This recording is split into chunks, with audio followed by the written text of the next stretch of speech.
I read the family WhatsApp message for the third time. Heart family updates. Mom's title was buzzing. Mom, emergency family meeting tonight at 7. We need to talk about Lena's jobless situation. Dad, agreed. Miles, finally.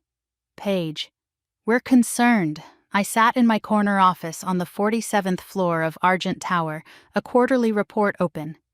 For 3 years, they'd pictured me drifting, broke, and directionless. I'd let them. What they didn't know was simple. Elena Hart, founder and CEO of Ember Peak Capital, was closing a deal worth more than their entire street. My thumbs hovered over the chat, ready to type another soft excuse, when my office phone rang. "Miss Hart," my assistant said. "Sloan from conference. The board is assembled for the Grayson Industries acquisition announcement." I checked the time.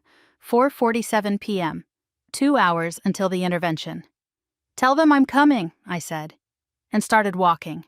Then the impulse hit, hot and right. "Patch your call to my mobile." My phone lit up. I answered and put it on speaker. With my other hand, I opened the family chat. "Sloan," I said, "continue." "The board has approved the Grayson Industries acquisition," she said. "The $2.8 billion deal is finalized. Press is scheduled for tomorrow." In the chat, dots appeared and vanished. Miles, "What work?" Mom, "Honey, please."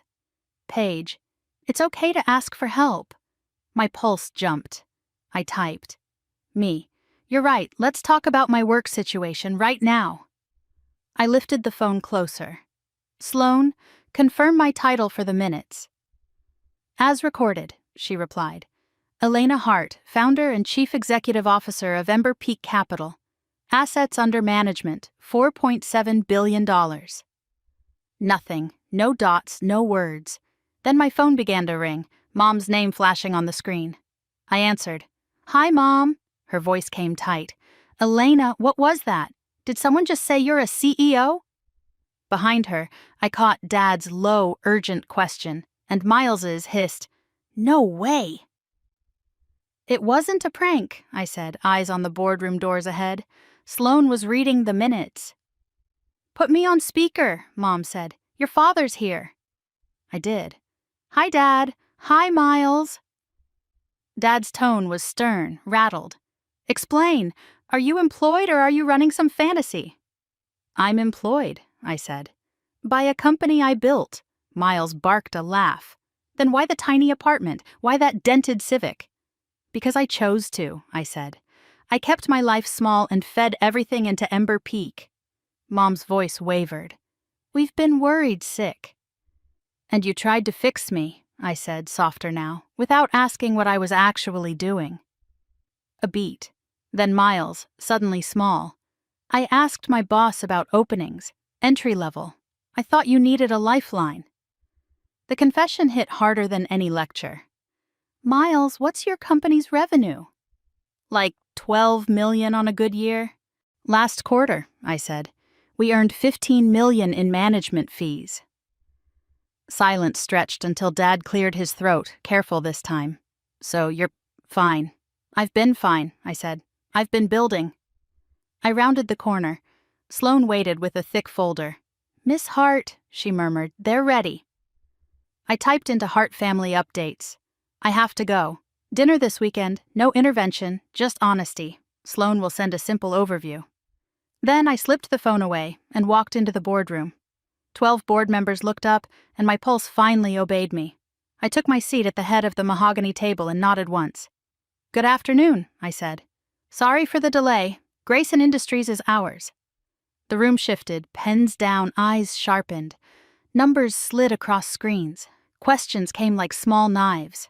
I answered each one because this was the language I'd taught myself when no one was watching. When the vote passed, there was brief applause, nothing messy, nothing familial. In the hallway afterward, Sloan caught up, smiling. "Press packets are ready, and this." She handed me a slimmer folder.